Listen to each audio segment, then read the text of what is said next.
Turn your living room into a joyful, hands-free playroom with CoComelon Sing and Play with JJ. Your child sings, moves, and learns right alongside JJ and friends, all on the big screen. It's designed thoughtfully to spark speech, rhythm, and coordination through songs and active play. Try an ad-free, safe, and interactive way to make screen time part of their learning and growth. Parents love how easy it is, voice-controlled and frustration-free. Kids love every moment of singing, laughing, and playing along. It's fun for them, and it's feel-good for you. Available now in the Volley app on your smart TV. Just search Volley in your TV's app store and start your free trial of CoComelon Sing and Play with JJ today. That's CoComelon Sing and Play with JJ. Available now in the Volley app on your smart TV. Search Volley and start your free trial today. Volley.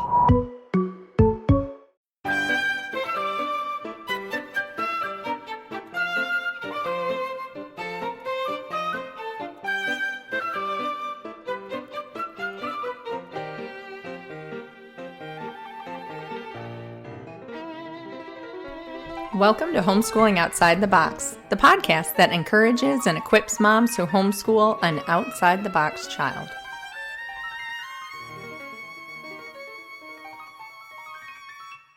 Hey there, I'm Cindy Renna. Thanks so much for joining me today. We are in the third week of the quarantine. I hope everybody's doing okay, hanging in there. I know we have definitely had our moments over the last week of feeling like the walls were closing in on us and getting a little bit stir crazy, even though we are so fortunate that where we live, spring is here and the weather is beautiful. And so we've been able to be outdoors a lot, but we have a park right outside of our backyard. So that's been sort of tormenting having it there and not being able to use it. But we are going to be strong and do the right thing and not go on the playground equipment. Aside from all that's going on in the world right now and the quarantine and things being difficult in that way, we had a very difficult week last week because we had to say goodbye to our sweet dog Ruthie. She was 15 and she was a black lab hound mix, and we had her, my husband Lee and I have had her since we got married. We got a Jack Russell as my wedding present because I just always wanted one. And about a month later, we realized that the Jack Russell needed a dog to play with. So that was back in the days of pet shops and malls. So he was in the Marine Corps at the time. We were stationed out in North Carolina. So we went walking around the mall and we wandered into a pet store. And I'd always told him I did not want a large dog, because they're just, everything's bigger and everything's more expensive and they're more work. But also, when I was young, I had a lab whose hips went, and that's very common for labs. And it was just heartbreaking watching that happen to him. So I really didn't want a big dog. So the next thing I know, we're in a pet shop and wandering around looking at all the cute puppies. And I turn down an aisle and I see my husband holding what looks like a tiny gorilla at the time with these huge paws flapped over his back. And he looked at me and he said, "She won't get that big." And I mean, she was irresistible. I'll have to post a picture for you guys. She was the sweetest. But of course, she did get that big. She got up to 90 pounds, but she was a clearance puppy. So he talked me into it, and I'm so glad he did, because she was just the sweetest, most loyal, friendly, lovable dog that you could ever ask for. So we were so happy to have her with us for 15 years and so healthy. She really only had one bad day, and it ended up being that night that she passed away here at home. So it was a blessing how it all went. But we all took turns crying on and off for the next 3 days. And then we had a little memorial for her, and that really, really helped us to grieve it and process it. And it was really a beautiful thing. And I was so impressed with how the kids all handled it. And so I think that memorial was really a crucial part of it. We made a stone and wrote her name on it, and everybody wrote their names on it. And we put it in a special place in the yard so we can see it often. And we kind of we had her ashes and a picture of her, and we all, stood around and said what we were going to miss the most and what our favorite thing was. And the Jack Russell, who is still very much alive and kicking, she was brought out so she could be a part of it, and they brought the cat out and we played music. It was it was beautiful. It was very well done. The other thing we did was to buy a special plant. A few years ago when my dad passed, a very sweet family member sent me a beautiful card, and there was a check inside of it, and she said, go buy a plant that will remind you of your dad. And I just thought that was the neatest way to kind of bless somebody when they've lost someone. So it's kind of become a tradition in our family that when somebody loses somebody, that's, we send the card and the check now. Or with Ruthie, it was just sort of second nature. We thought, oh, well, we need to go buy a special plant so we can plant it. And every time we look at it, think of her. And so we bought lamb's ear, even though I guess that's not like a big traditional plant. I had bought a lilac when my dad passed, but she had the softest ears and we all loved to twirl them. So lamb's ear was just a no-brainer. So my husband is going to put some more in the front bed of our landscape out front, but we kind of had the plant there and her ashes there and her picture there, and we all gathered around and said something, and it was very therapeutic. And by the next day, we were sort of ready to move on. We donated all of her stuff to the animal shelter a couple days before, and that, which I thought was going to be really, really hard, was actually a good part of the grieving process.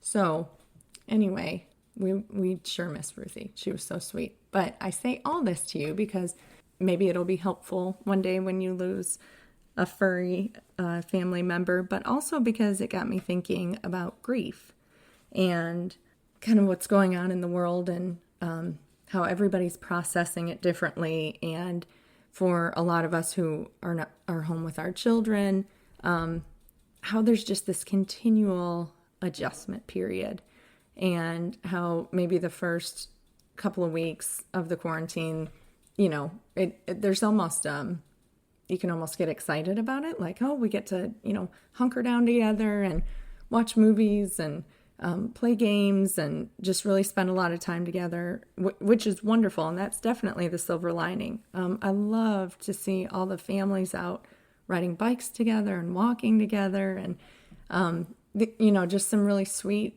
moments that I hope after all this is over, that those stay, that people, really enjoyed the slower pace of life, and they enjoyed being together and doing things outdoors together and things like that. But of course, we'll enjoy having freedom back to do different things. But I guess, it's gone in stages. So at first it was kind of like, oh, slow life down, keep your distance. They started closing some businesses, they closed the schools. And then as the weeks go on and those restrictions, at least for where we're at in Alabama, they've gotten tighter and tighter and tighter.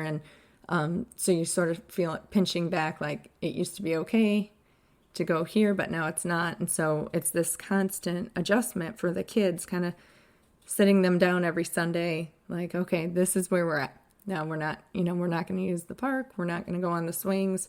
Can't see our friends. It's so funny to hear my 6-year-old, yelling out in the backyard, 6 feet apart. She, that's become a little saying with everybody. This whole social distancing idea that has just quickly become a part of our lives.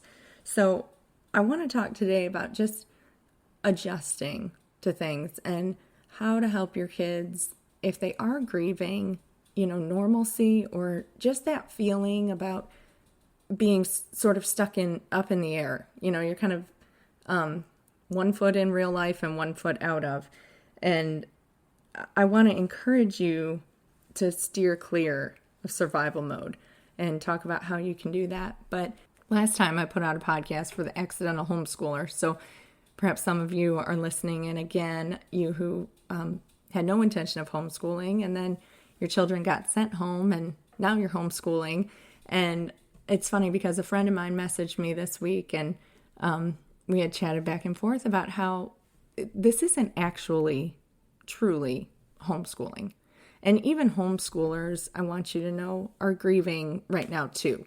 I mean, we miss our friends and our homeschool groups, and we miss, being able to go places and do things that we used to. And so it's, I don't want you to think that homeschool is nearly as restraining. It's not. It's a beautiful thing with lots of freedom and museum trips and nature walks, which I know you can still do a lot of, but it's with big groups of people, and it's a lot more vibrant than what's happening right now. So even all my homeschoolers out there, I send you a big hug because I'm feeling it too.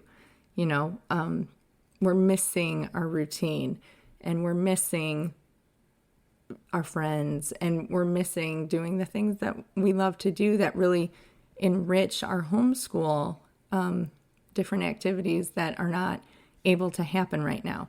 And of course, there's that looming cloud of uncertainty over us all the time.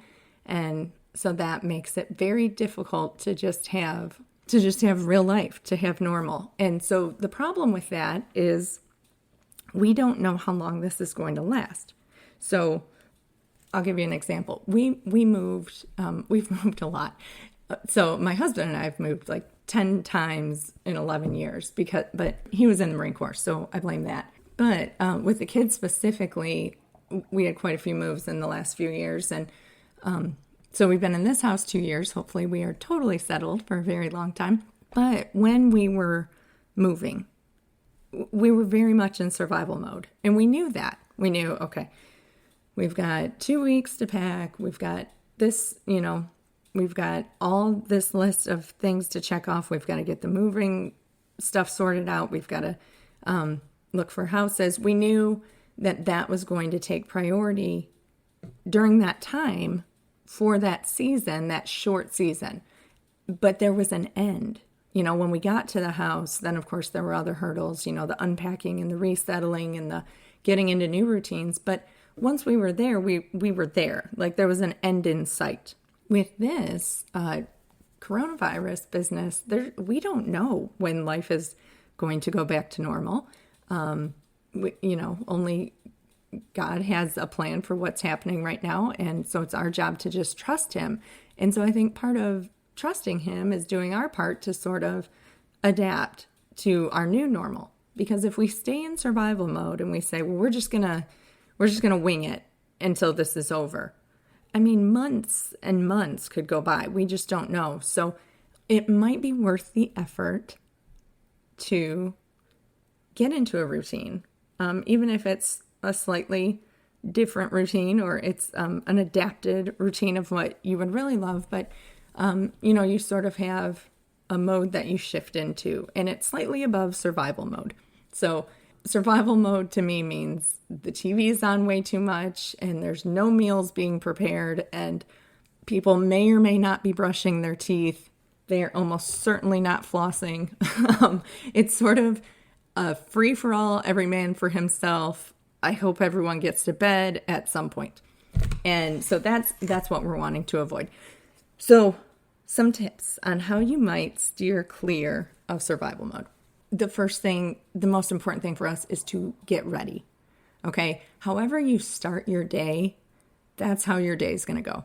So for us, if we're still in pajamas by 10, 11, noon, I mean, it's just not going to happen then. The day is just a flush, and it's go ahead and watch shows and eat whatever you want, which, and don't get me wrong, there are times for this. And I joked with a friend last week that, I was just so sad about Ruthie. I had nothing. I had nothing in me. And so, of course, we had like a break the whole week. And, at one point I realized the boys, are almost 12 and 13. So they are getting bigger.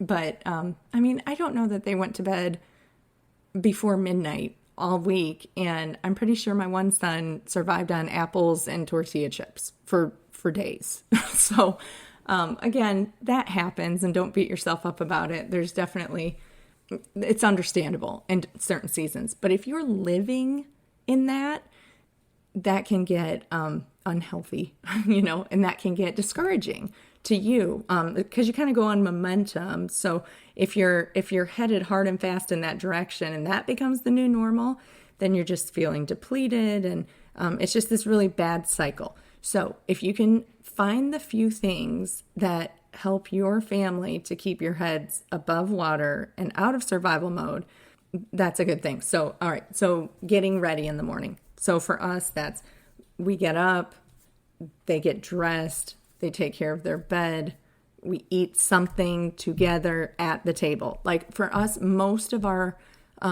pillars in our day revolve around gathering together. So if we can all get to the table, that is a very good thing. And I think of Sally Clarkson. I just love her. I love everything she does. But her book, The Life-Giving Table, talks so much about this, like how the table is really like a sacred place. It's holy ground. You're gathering together and you've got so much opportunity to minister to your children and teach them and shape them and nurture them through the table. So whether that's, you don't have to eat elaborate meals to do that, but it's just the idea of gathering together and sharing a meal.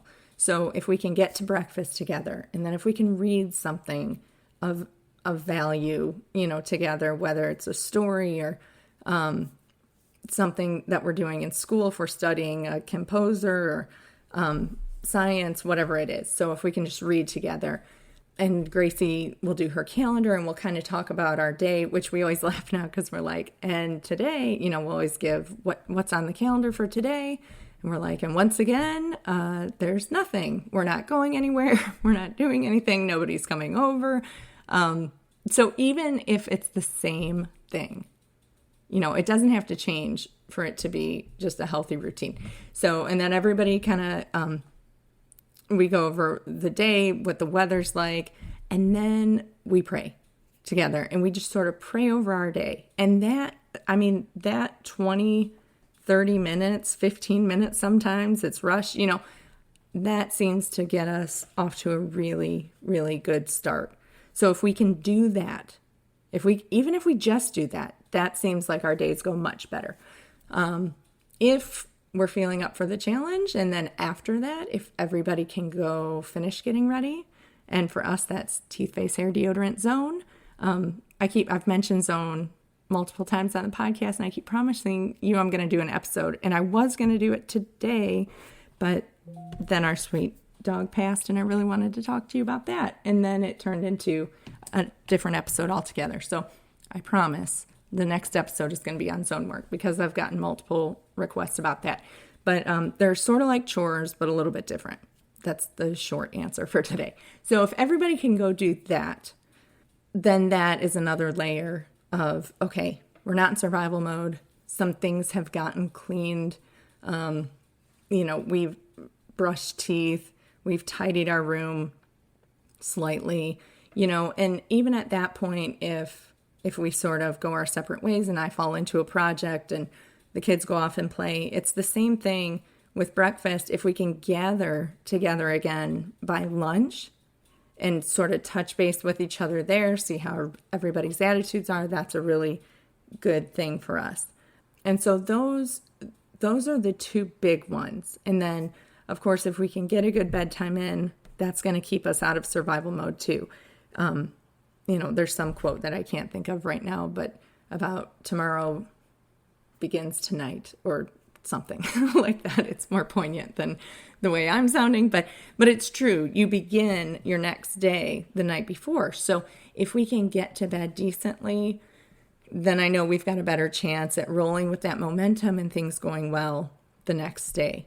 So those are sort of some things that really help us to steer clear of survival mode in terms of routine. The other thing that helps is mindset.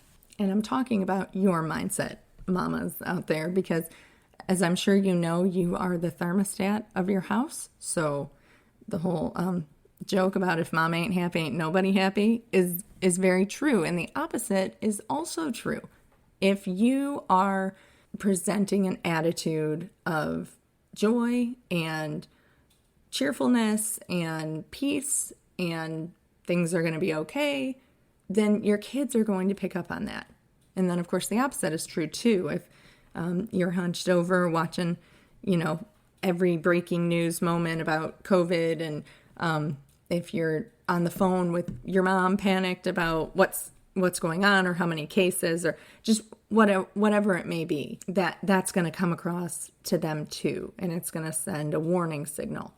And, of course, there's a difference between being informed and educated, which you should absolutely do, and I'm all for that. I'm not talking about sticking your head in the sand. What I'm talking about is taking that information and then making a decision about what that means for your family and how you are going to present that information. No matter what, at the end of the day, God's in charge, so we can't change it. We're going to do these things because it's loving to be safe and to obey our politicians and the wise people who are telling us to not do these things. So we're gonna follow those suggestions and laws at this point, and we're gonna do it with a smile, and we're gonna find the silver lining, and we're going to enjoy this time. So however your attitude is coming across is a big deal.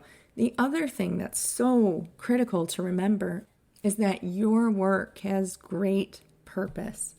So your world might have been rocked. Like maybe you were a full-time working mom and now you've got your kids at home and you're supposed to be homeschooling them, and this is like fish out of water for you. Or maybe you're one of my regular listeners and you were already homeschooling, and maybe you've got an outside-the-box child. But no matter where you're at in this season, know that your work has such purpose, and it always does. But in this specific time where this historical thing is happening, I mean, this is really going to be something people look back on and remember this season. And so you can paint this picture however you want it for your family. They are going to remember, oh, that's the book we read together, or remember how we camped out in the backyard when that was going on. And I say that because my husband is now working from home, and right now, so I can record this podcast in peace, he's got all the kids in the backyard camping out. We've been wanting to do that for, it has to be 2 years, and finally now we've got this opportunity where there's more time and I'm not gone and he's not gone, and now they can go do it. So there are definitely things that you can do to make this a better experience for everybody. But so much of that comes back to you realizing the power in your hands. God has put you in this place with your children for a reason, on purpose. And he wants you to use it in a way that is good. So if you look at it like that and you don't look at it in a way of, something that's happening to you, like, oh, we're trapped at home, or we're stuck inside, or our lives have flipped upside down, and sort of these things that happen to you, like almost you're under attack. If you flip that and you see where you could do things to affect this situation for the good, that would be a much better situation for your family, and a really empowering one for you too, because really you are a gift to your families. And this is such a good time for everyone to kind of draw close. And like I talked about on the last episode, talking about family culture, like really getting set in stone who we are and getting to know your kids a little bit deeper, and having more time for conversations and to enjoy what they're doing. And I know I say all this, and I know that moms are probably twice as busy. You see people talking about being bored and things to do, but moms are never lacking something to do. And certainly now with all this going on, their workload has probably doubled. I don't know how it's possible, but like I have twice as much laundry. I have twice as many dishes. I've talked to my friends about this, and they're the same way. And I think we're just all home all day. And of course, when you have boys, that means like they're just eating constantly. I don't understand They never get full. And I know it's only going to get worse, but you know, there's a lot of work, of extra work that's going into this too. So I just want to encourage you to see yourself in a situation where you can be a blessing to your family right now, and to kind of take that attitude to heart. Okay, and my last little tip on how to stay out of survival mode is to stay connected. This is good for your sanity. It's good for other people.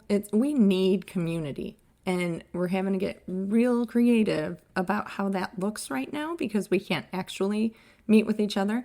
But it's fun if you think about it. It's giving us opportunities to do things in a way that maybe we normally wouldn't. So you can do things like leave chalk messages on your neighbors' driveways. You can send them pictures. You can do little video chats. I have done 2 conversations on Zoom in the last week, and I felt so cool because I finally jumped on the bandwagon with everybody else. But it was funny because one group of friends, one of the girls had sent out a group text, and you know, because I do that, we all group text or Facebook or whatever, but she sent out, hey, we should do some sort of conference call and we should all get on. And it was hilarious because the other 3 of us who are a couple years older, it was just kind of crickets. None of us replied. And then one finally, as a joke, said, no, that's a hard no. And she goes, why? And I said, because we were born in the 80s and that's weird. I don't know. Like we're used to talking on the phone or sending a text. Like we're not used to having the video going all the time, but it's been so fun to actually do that. So we did end up doing it. We were just kind of teasing her. And now we're going to do calls weekly during this just to kind of help keep each other sane. And so it's something we're all looking forward to. Do things that maybe you wouldn't normally.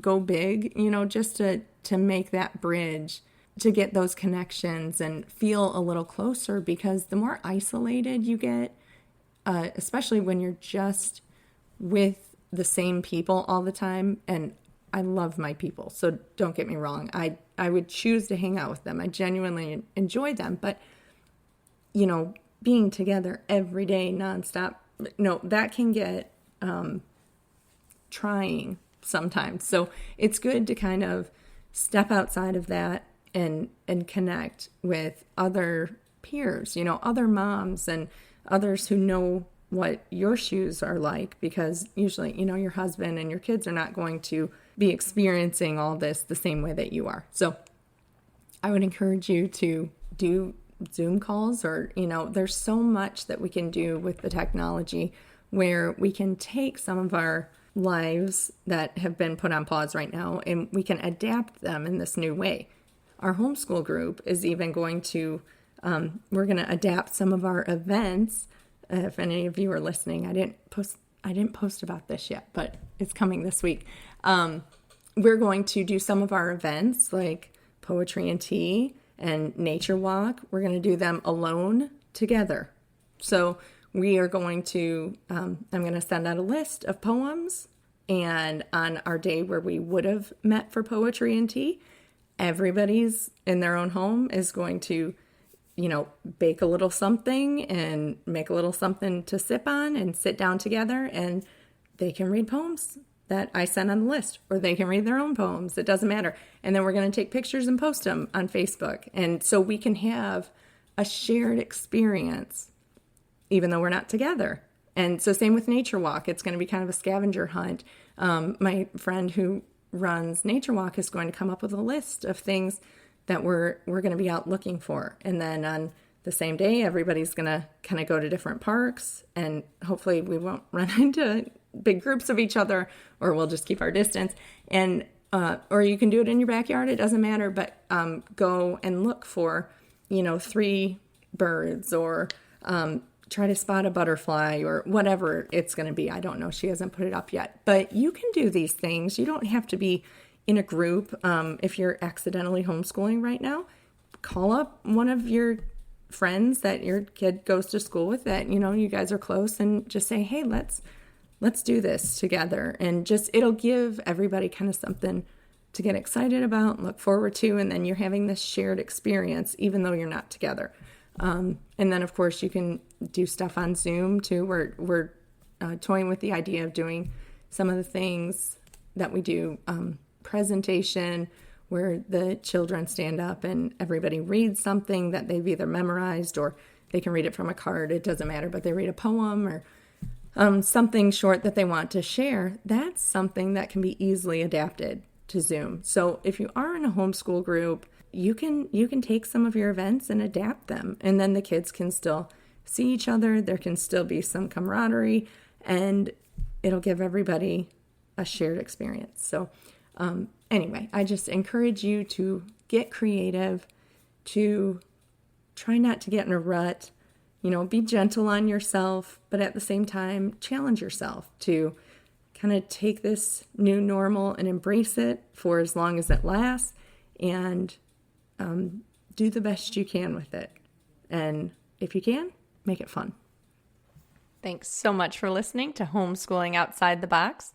If you are loving the show, please head over to iTunes and leave a review. This is a great way to help other moms just like you find encouragement in their homeschool with their outside-the-box child as well. For more encouragement, be sure to head to cindyrenna.com, and you can check out some great blog posts as well as a shop that will help equip you on your homeschooling journey.